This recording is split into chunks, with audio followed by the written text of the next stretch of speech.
This channel already has a fair amount of Boethius in the Great Text playlist, the Philosophers in Their Own Words playlist, and in the cartoons. And we need more Boethius. You can never have too much Boethius. This is a video for the Great Arguments in Philosophy playlist, and I want to look at some of the arguments from books 2 and 3 of the Consolation. Now, to review, or if this is new for you, to introduce the context here. Boethius is very depressed. Boethius is sad. And this book is about Lady Philosophy healing his soul. This book is about her restoring him to spiritual good health. And she begins with weaker treatments, things that merely dull the pain but don't actually heal him, things that address the symptoms but don't get to the underlying spiritual disease. The spiritual equivalent of Tylenol or acetaminophen, Panadol. And then later she moves on to the spiritual equivalent of chemotherapy, something that actually heals his spiritual disease. Well, in book 2, we are not quite that far along, but we're moving on to serious treatments for Boethius' spiritual condition. In book 2 of the Consolation, Lady Philosophy gives Boethius very arguments against the value of money, power, and fame, or if you want to be a little more precise, wealth and possessions. She doesn't say that they're inherently evil. What she says is they're not the purpose of life. Don't stake your happiness on them. Do not think that they are what you should be desiring in life. There are various arguments given, and here are 2 of the major ones that come up again and again. Whatever passes away and cannot be held on to is not a proper. You should not be staking your happiness on something that passes away and cannot be held on to. You should not think that the purpose of your life is to grasp something that will fly away from you the moment you grasp it. Using language from Ecclesiastes in the Old Testament, money, power, and fame are fleeting. They're like a vapor. The moment you think you have them, they float away from you. You can't hold on to these things. And whatever passes away and cannot be held on to in such fashion is not a proper object of desire. And so, money, power, and fame are not proper objects. The second argument that recurs repeatedly in these passages in book 2 is whatever is shared by both good and bad people has no intrinsic value. Money, power, and fame, like that. Both good people and bad people have money, power, and fame, and so they have no intrinsic value. So maybe some good person has some money or some power or some fame. Maybe Jesus is famous, or name some good person, the good person you're inclined to name.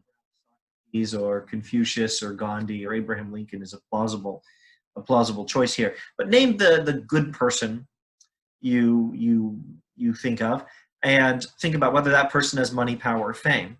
Well, maybe that person does. But now think of someone like Adolf Hitler, or some other really bad person, and ask, does that person have money, power, or fame? Or if that person's dead, perhaps ask, when that person was alive, did that person have money or power or fame? Quite possibly that person had a lot of money and power and fame all at the same time for a long time. Well, if some good person has money, power, or fame, great.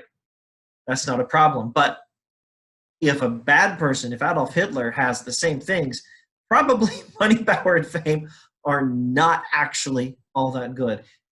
Whatever Hitler also has is not a good thing, or at least is not something with intrinsic value, and is certainly not the purpose of life if someone good should also happen to happen. So money, power, and fame, not the purpose of life, not proper objects of desire, do not have intrinsic value. What does? Well, Book 3 gives us a more advanced and more systematic argument. Here's my summary of the main analysis of Book 3. We human beings pursue money, power, and fame and physical pleasures because we think that in them we can find self-sufficiency, respect, power, fame, happiness. Now, these are actually good things. Happiness is good, self-sufficiency is good, respect is good, power in the right sense is good. Fame in the right sense is good. Now, the distinction here is more or less the distinction between having power over others and having power to not be at the mercy of circumstances. One of these things is good. The other, we think, is how we get the one, but it doesn't work.